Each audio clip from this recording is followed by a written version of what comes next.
Have you ever been disappointed by someone who never actually promised you anything? Not someone who lied to you, not someone who broke a promise. I'm talking about something stranger. Someone simply behaved like themselves, and somehow you ended up feeling let down. They did something that didn't quite fit the version of them you had in your head, and you thought, I can't believe they did that. But if you stop and look at it, what exactly did they promise you? That's something that I'm starting to ask myself. Sometimes the answer is nothing. And that's where this gets interesting. Because maybe the disappointment wasn't about what they did. Maybe it was about what we thought they were going to do. We like to think we're good at reading people, right?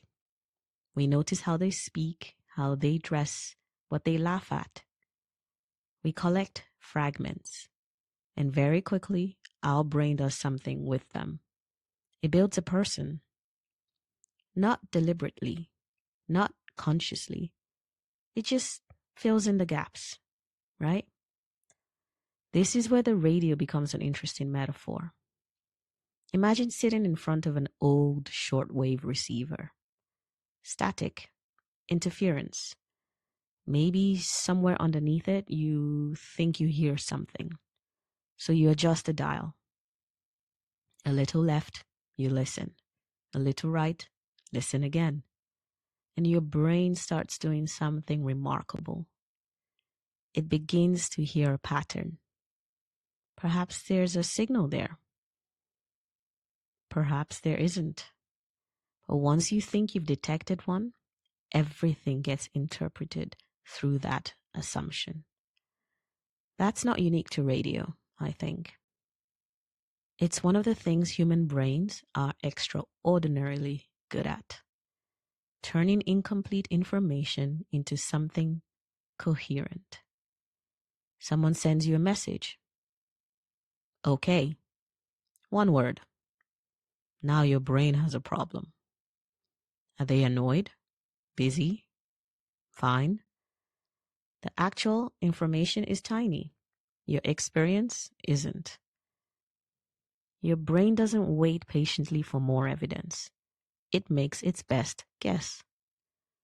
That's useful most of the time. It's why you can recognize a face from a distance or understand a sentence with half the words missing.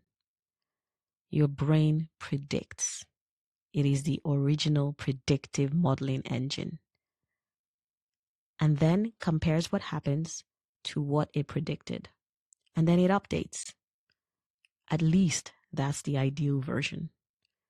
Because sometimes we get attached to the prediction. This is where projection becomes more interesting than the usual definition. You see, most people think projection is seeing yourself in someone else.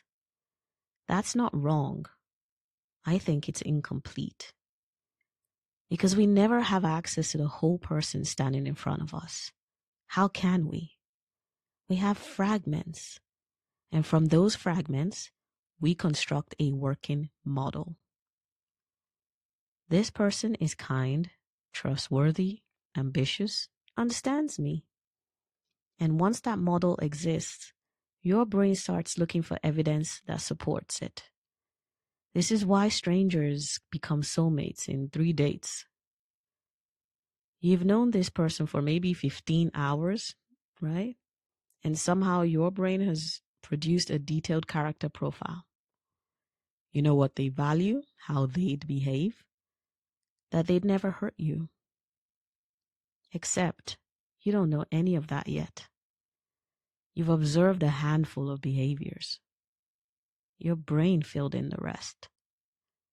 The same thing happens with people we don't know personally at all. Public figures in particular. There's a conversation between Trevor Noah and Brené Brown on his What Now podcast, where she describes exactly this. And shout out to that podcast, it's amazing.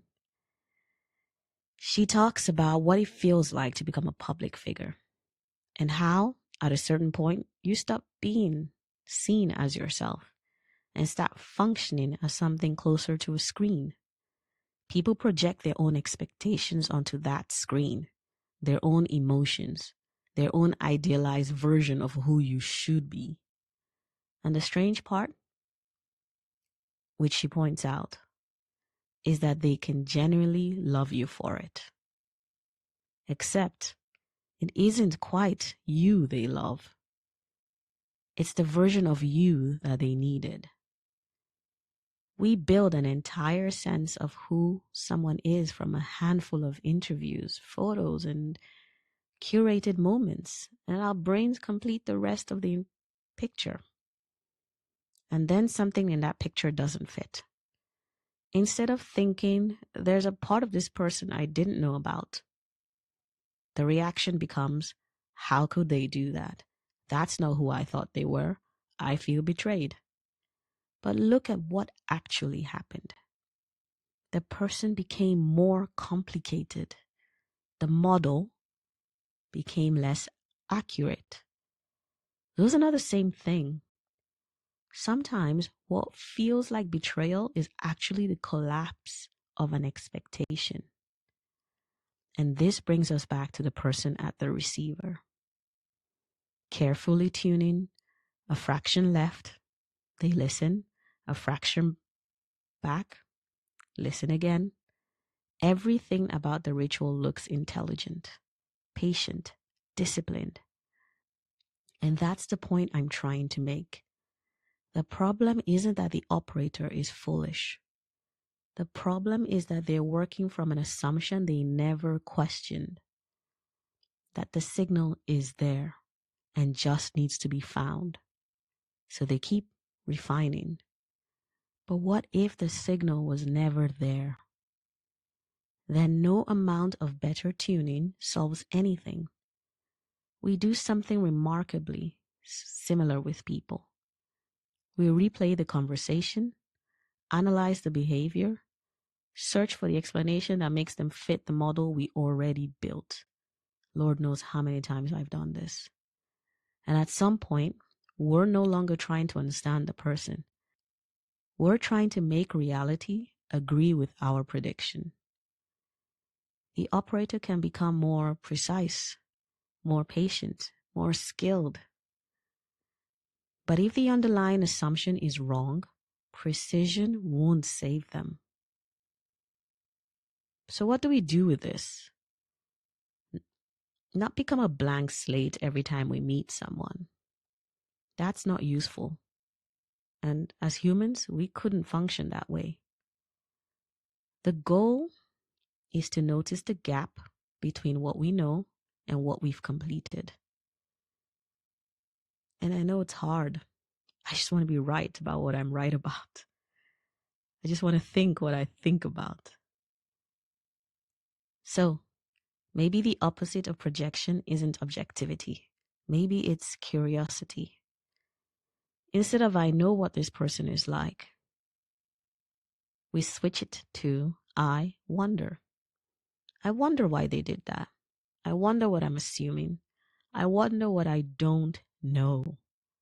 That small bit of uncertainty is uncomfortable, but it's what makes room for another person to actually exist. Right? We are talking about human beings here, not the person you needed them to be. So the next time someone disappoints you, especially when it feels unusually strong, which has kind of happened to me a lot lately, perhaps it's an age thing, we ask, what did they actually promise me? Not what I hoped, not what I inferred. What did they actually promise? Sometimes the answer will be, they did promise that. Now you'll have a real issue to deal with.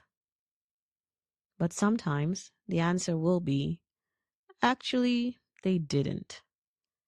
That doesn't make the disappointment imaginary, right? It just tells you where it came from. Your brain was never simply recording another person. It was building a model, predicting, filling gaps. And most of the time, that model is useful. But sometimes the signal you were so carefully tuning for was never there. So say it with me.